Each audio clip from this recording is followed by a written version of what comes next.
It's been my goal for a long time to build some solar powered projects here on the Making Stuff channel. So in today's video, I'm going to get the ball rolling and I am going to build a 3 kilowatt solar array that's going to be used to power a mini split air unit. And the goal is to power that mini split air unit with 100% solar power. The solar panels and the mini split air unit that I'm using in today's video were purchased from Signature Solar in a kit form. And I've got links to this kit down in the description of the video. Check out that link if this is something that you might be interested in doing yourself. And I do want to say Signature Solar did an excellent job of packing and shipping this kit straight to my shop. It only took a few days after I placed the order and it arrived via freight truck delivered straight to my shop door.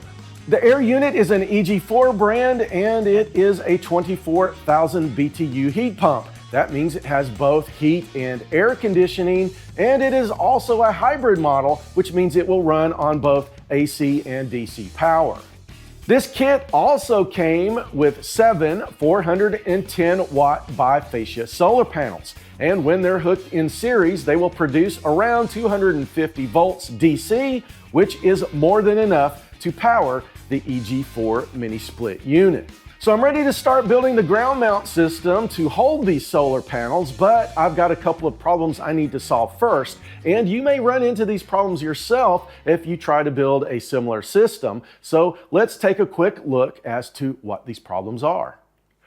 First, I need a clear view of the southern sky for the solar panels. I can't install them up on the shop roof because it faces east to west. So what I'm going to do is ground mount the solar panels over here on the south side of the shop. Unfortunately, that's going to require some cleaning out of trees, getting rid of a huge pile of dirt, and getting rid of this big heavy metal thing, whatever it is. The next problem I have is that this shop was built over 50 years ago and it has this fuse box, and the air unit requires 240 volts and a 20 amp breaker. So now would be the best time to just go ahead and replace this and be done with it.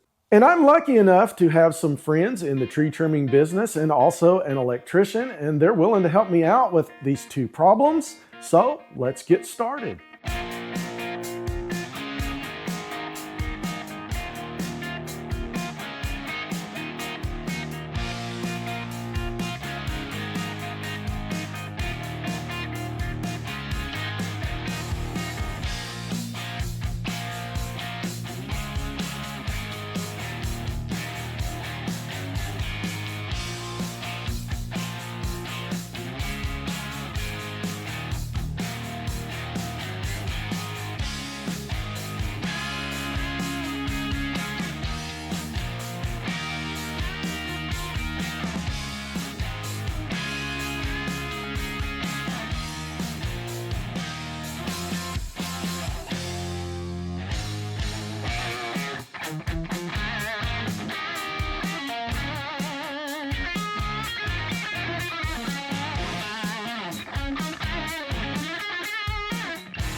So I did get the land all cleaned up with a nice clear view of the southern sky, and I do want to show you this because I didn't get any footage of it. We had to kill the power while we were working on the electric out here, but the fuse box is gone and it has been updated with circuit breakers. And the mini split has its own dedicated 20 amp circuit breaker, just like it calls for in the installation instructions. So now that all of the preparations have been made, it's time to start on that ground mount system.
So I've got the ground mounted system finished. The solar panels are all hooked up. Let's head over here and take a closer look. The ground mount system is built out of 4x4 wooden posts and 2x6s. These are pressure treated and rated for outdoor applications, but you can see there are 5 4x4 posts on the front, and there are 5 4x4 posts on the back. The 2x6s are connected to each one of the 4x4 posts, and I'm using Unistrut to mount the solar panels. And if I put my angle finder here on the Unistruts, you can see they are at 29.4 degrees. This is the optimum angle to have the solar panels based on my location. Now, the reason why I doubled up on these 2x6s was to give this more strength and also to give each Unistrut 2 places to mount a lag bolt at the bottom and up at the top. And I didn't want the entire lateral force to be put on the Unistruts, so I installed a 2x6 connecting the front to the back sections. And each solar panel is mounted to the Unistrut using the factory mounting locations on the panels. And all the panels are hooked up in series. They run through this disconnect box, which has a 30 amp DC breaker. And yes, this is a outdoor rated box. And yes, if you notice, the wires are all just kind of hanging down right now.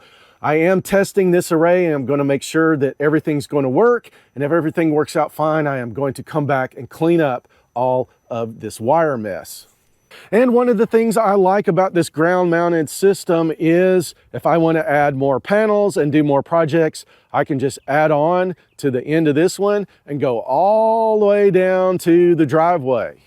And I know there's going to be people out here that are going to say, this isn't strong, I screwed up, you should have built it this way, you should have built it that way. But I'm going to say that it has already passed the wind test because we get a lot of wind up here. I live on the top of a hill.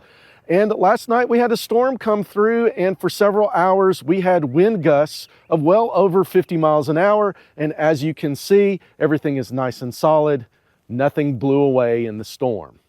And like I said, I am testing the array. So right now I've just got the wires running across the ground up into the shop.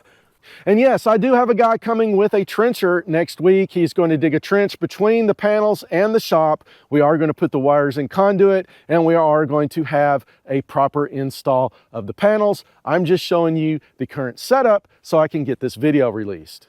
All right, so the ground mount system is complete. The solar panels are hooked up and they are generating electricity.